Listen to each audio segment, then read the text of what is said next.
Bismillahirrahmanirrahim. Assalamualaikum warahmatullahi wabarakatuh. Perkenalkan, nama saya Muhammad Irfak Kadri dengan nomor induk mahasiswa 4 10 10 34. Baik, langsung saja saya akan mempresentasikan tugas panel saya yang berjudul Hakikat Manusia dalam Islam. Apa itu hakikat manusia dalam Islam? Hakikat manusia dalam Islam adalah topik yang sangat penting untuk dipahami karena berkaitan langsung dengan pandangan hidup dan tujuan hidup umat Islam. Islam mengajarkan bahwa manusia diciptakan oleh Allah dengan tujuan yang mulia, yakni untuk mengabdi kepadanya dan menjadi khalifah di bumi. Pemahaman tentang hakikat manusia dalam Islam mencakup berbagai aspek, mulai dari penciptaan, tujuan hidup, akhlak, hingga tanggung jawab manusia di dunia dan di akhirat. Dalam PowerPoint ini akan dibahas secara singkat mengenai hakikat manusia dalam Islam yang meliputi proses penciptaan Allah, penciptaan manusia, tujuan hidupnya, serta bagaimana manusia harus menjalani kehidupan di dunia sesuai dengan ajaran Islam. Yang kedua, penciptaan manusia dalam Islam. Menurut Al-Quran, manusia diciptakan oleh Allah sebagai makhluk yang sangat istimewa. Proses penciptaan manusia disebutkan dalam beberapa ayat Al-Quran. Allah menciptakan manusia dari tanah dan air.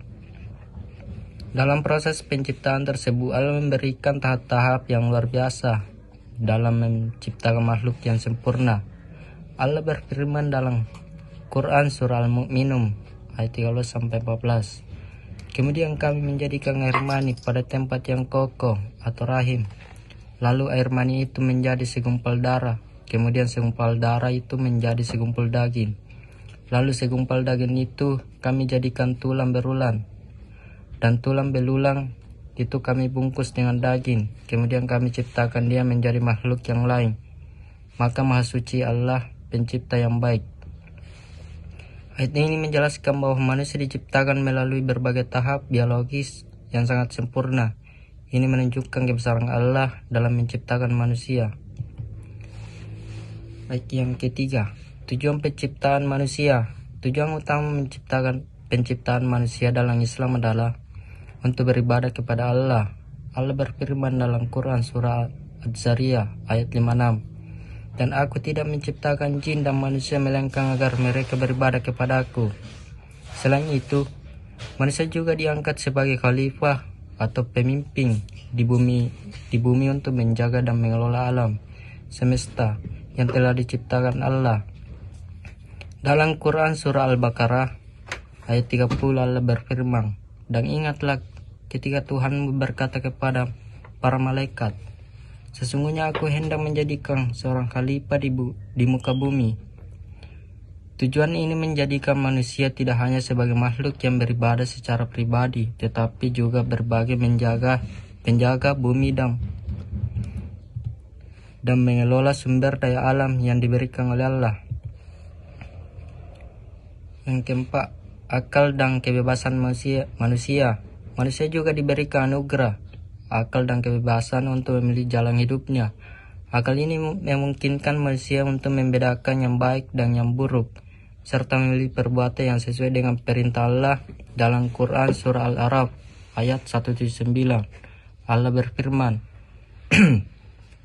sesungguhnya kami telah menciptakan untuk isi neraka jahanam banyak dari jin dan manusia.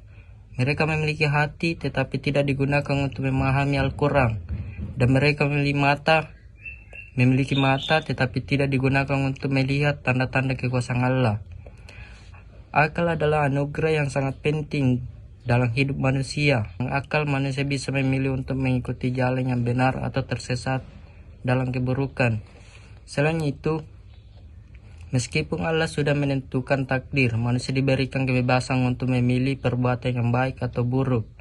Hal ini sesuai dengan ayat dalam Quran surah Al-Insan ayat 2. Sesungguhnya kami telah menunjukkan kepadanya jalan yang lurus. Ada yang bersyukur dan ada yang pula yang kafir. Selanjutnya, dosa dan pertanggungjawaban. Manusia, meskipun dilahirkan dalam keadaan fitrah atau suci, tidak luput dari kesalahan dan dosa, fitnah di dunia dan godaan syaitan bisa membuat manusia melakukan dosa. Namun setiap amal perbuatan manusia akan dimintai pertanggungjawaban di akhirat. Dalam Quran surah Al-Salsalah ayat 7-8, Allah berfirman, barang siapa yang mengerjakan kebaikan seberat zarah atau atom, pasti dia akan melihat balasannya, dan barang siapa yang mengerjakan keburukan seberat zarah, pasti akan melihat balasannya pula. Manusia akan dimintai pertanggungjawaban atas setiap amalnya, baik yang baik maupun yang buruk. Oleh karena itu, hidup manusia di dunia ini adalah ujian, dan tujuan akhirat adalah kehidupan yang kekal di akhirat. Selanjutnya, akal dan tanggung jawab sosial manusia. Islam juga menekankan pentingnya akhlak yang baik dalam kehidupan manusia. Manusia diajarkan untuk memiliki akhlak yang mulia sebagaimana dicontohkan oleh Nabi Muhammad SAW yang memiliki akhlak yang sempurna. Allah berfirman dalam Quran surah Al-Ahzab ayat 21, sesungguhnya telah ada pada dari Rasulullah itu suri teladan yang baik bagi kamu. Akhlak baik mencakup sikap tolong menolong, saling menghormati, dan menjaga kedamaian di antara sesama manusia. Selain itu, manusia juga memiliki tanggung jawab sosial untuk membantu sesama, terutama kepada mereka yang membutuhkan. Selanjutnya, mari kita membahas kesimpulan dari hakikat manusia dalam Islam. Hakikat manusia dalam Islam mengajarkan kita bahwa manusia adalah makhluk yang diciptakan oleh Allah dengan tujuan yang mulia, yaitu untuk beribadah kepadanya, menjadi khalifah di bumi. Manusia diberikan anugerah akal dan kebebasan untuk memilih jalan hidupnya, serta diberikan tanggung jawab untuk menjaga alam dan sesama.